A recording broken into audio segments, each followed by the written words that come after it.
beneath the creaking floors of seemingly ordinary homes, in the heart of darkness where few dare to tread, lies secrets so chilling they threaten to unravel the fabric of our bravest resolves. Welcome, dear viewers, to Abyss of Horror, your sanctuary of the macabre, the mysterious, and the outright terrifying. Tonight, we delve into the shadowy depths beneath our very feet, exploring the top 3 most haunting basement stories in history. These tales are not for the faint of heart. They are testaments to the eerie, the unexplained, and the darkly enthralling power of fear that lurks just below the surface. So, lower your lights to mere whispers, settle into the shadows, and let us embark on this journey into the heart of darkness. Did you hear that? My own voice broke the suffocating silence of our ancestral home, a place as unwelcoming as the graves it overlooked.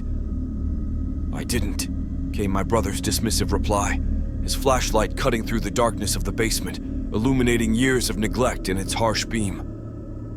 "It's just an old house settling." But I knew better. This house, with its gnarled fingers stretching into the sky and roots entangled with the dead, held secrets darker than the night outside. Our return was not a homecoming, but a summoning, a call from the shadows that whispered of unfinished business. The air in the basement clung to my skin, damp and heavy with the scent of mold and something far less identifiable. The last time I had set foot here, I was but a child, my feet barely touching the cold concrete floor as my grandfather carried me, whispering tales of the unseen tenant who resided below.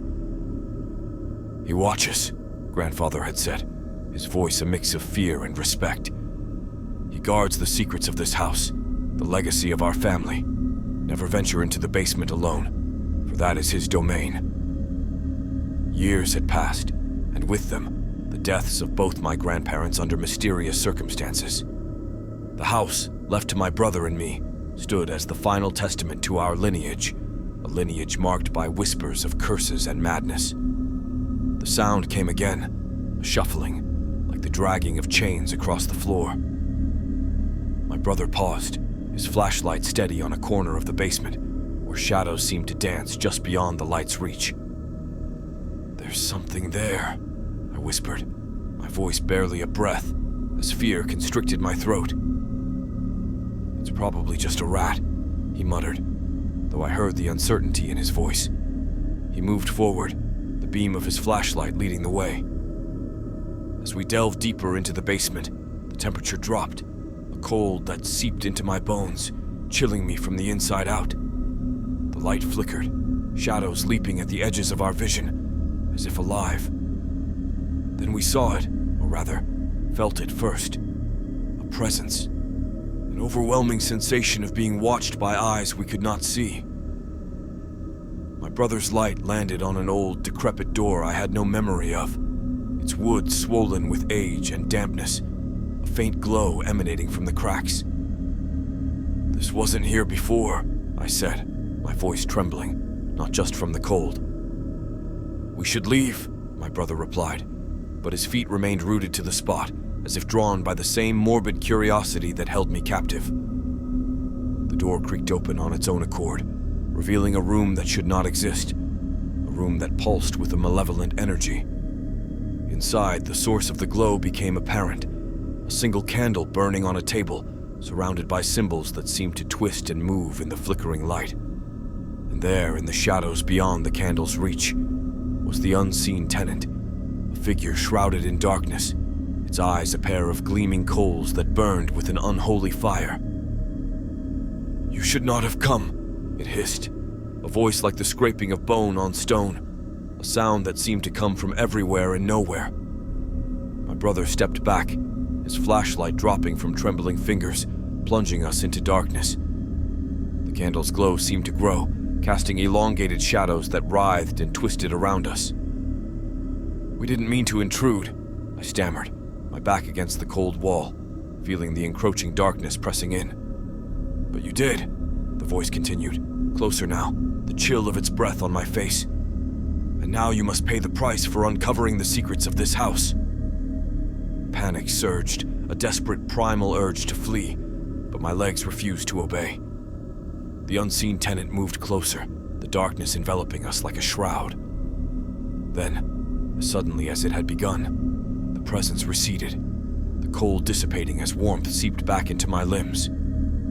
The candle extinguished, plunging us back into complete darkness, save for the faint light of the moon filtering through the dirt-stained basement windows. My brother found his flashlight, the beam shaky as he aimed it at the door, now closed, the room beyond gone as if it had never existed. We fled the basement, the house, not stopping until we reached the safety of the car, the night air a welcome relief from the oppressive atmosphere we had left behind. We had moved in just a week prior, eager to start our new life in what we thought was the perfect home for our growing family. But our excitement had quickly turned to unease as strange occurrences began to unfold, particularly around the basement door, which had a way of coming unlatched on its own. Gathering my courage, I led the way down the creaky wooden stairs, Sarah's hesitant footsteps following closely behind. The air grew colder as we descended, the musty smell of damp earth and old secrets pressing in around us. The basement was a vast, unfinished space, cluttered with relics left by the previous owners. But my eyes were drawn to the far corner, where the shadows seemed almost liquid, shifting and swirling in a way that made my stomach churn. "There it is again!" Sarah gasped, clutching my arm. The sound was louder now, a wet dragging noise that seemed to come from the shadows themselves. Heart pounding, I moved toward the corner, the beam from my flashlight cutting through the darkness. What I found there made my blood run cold, a trail of dark, sticky fluid leading to an old, bricked-up doorway that wasn't on the floor plan. The realization hit me like a physical blow. The rumors we'd laughed off during the buying process, the stories of the previous owner's eccentricity, of rooms sealed off and left forgotten, were true.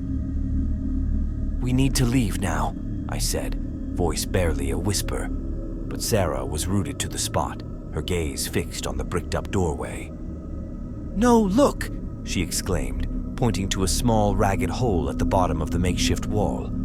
It was just large enough for a person to crawl through, and it was from this opening that the dragging sound emanated, accompanied now by a faint guttural moaning. Against every instinct screaming inside me to flee, curiosity took hold. I knelt by the hole, shining my light into the darkness beyond. What I saw on the other side will haunt me for the rest of my days. Eyes. Dozens of them, reflecting the light back at me, set in faces too grotesque to be fully human. They were watching us, their mouths agape in silent screams and moans as if pleading for release or inviting us in. I recoiled in horror, pulling Sarah with me as we stumbled back toward the stairs. But before we could escape, a voice echoed from the hole, a voice that sounded all too human. "Help us!" it begged, a chorus of whispers joining in. "Free us!" The plea was so desperate, so achingly sincere, that for a moment I hesitated. But then the dragging sound resumed, louder, closer, as if whatever made it was coming for the hole in the wall. We ran then, up the stairs and out of the basement, slamming the door behind us and barricading it with anything we could find. We left the house that night, staying in a hotel while we tried to process what we had seen. In the light of day, rational thought began to take over. It had to have been a trick of the light, a reflection from something left by the previous owners. The moaning could be explained by old pipes, the dragging sound by rats or some other pest. But deep down, I knew no amount of logic could erase the memory of those eyes in the darkness, the feeling of being watched by something not quite dead, yet not fully alive. We contacted the real estate agent the next day, demanding answers. What she told us confirmed our worst fears. The house had a history, a dark stain that had been carefully omitted from the listing. The previous owner, an eccentric recluse, had been found dead in the basement, surrounded by the remains of what appeared to be some sort of ritual. The cause of death was undetermined, but the local rumor was that he had been trying to open something, A door to another realm, perhaps, or a portal to hell itself. We sold the house at a loss, eager to put as much distance between us and it as possible.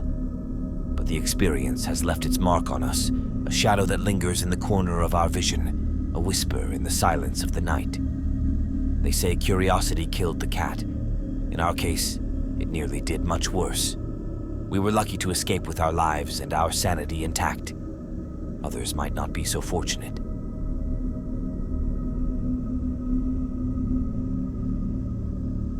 Why do we have to clean Dad's old house?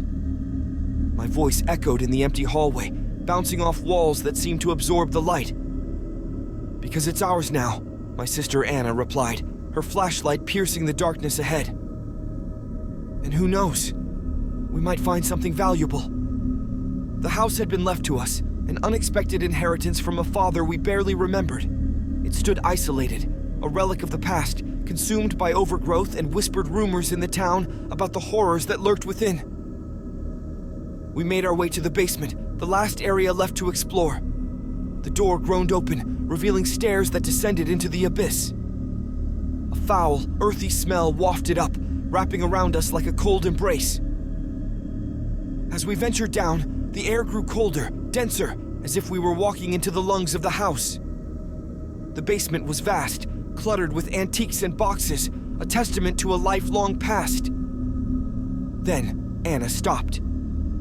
"Look at this," she whispered, her light landing on a peculiar painting. It depicted our house, but in a different era, surrounded by people in old-timey clothes, all with their backs to the viewer, looking at the house. "It's moving," I stuttered, disbelief coloring my voice. The figures in the painting were indeed moving, ever so slightly, as if swaying with the wind.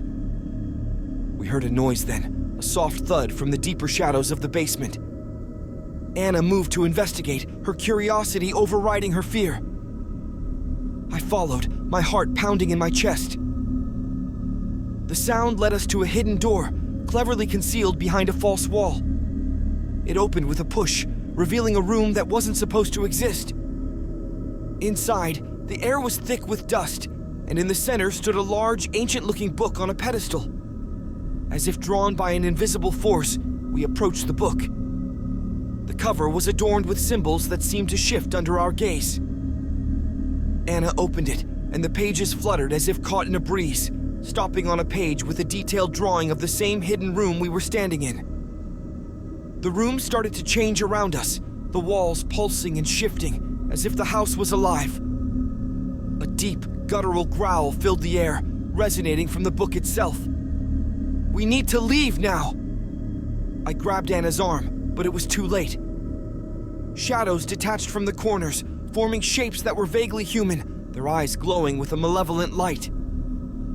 The figures whispered in a language we couldn't understand, their voices a cacophony of despair.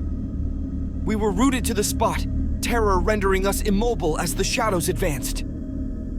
Just as they were about to reach us, the book slammed shut on its own, and the room snapped back to its original state, the figures vanishing into thin air.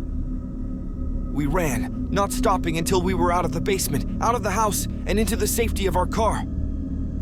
The house stood silent behind us, its secrets once again buried in the depths of the basement that time forgot. But the story doesn't end there. Ever since that day, we've been haunted by the whispers, a constant reminder of the horrors we unearthed. Sleep brings no relief, only nightmares of the shadows and their insidious voices. We try to forget, to move on, but some horrors are too deep to bury.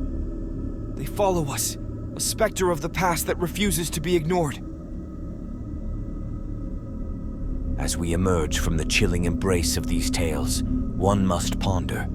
What lurks in the unseen corners of your own home, whispering secrets in the dead of night? Could your basement hold a story yet untold? A mystery shrouded in the veil of darkness, waiting to be unveiled?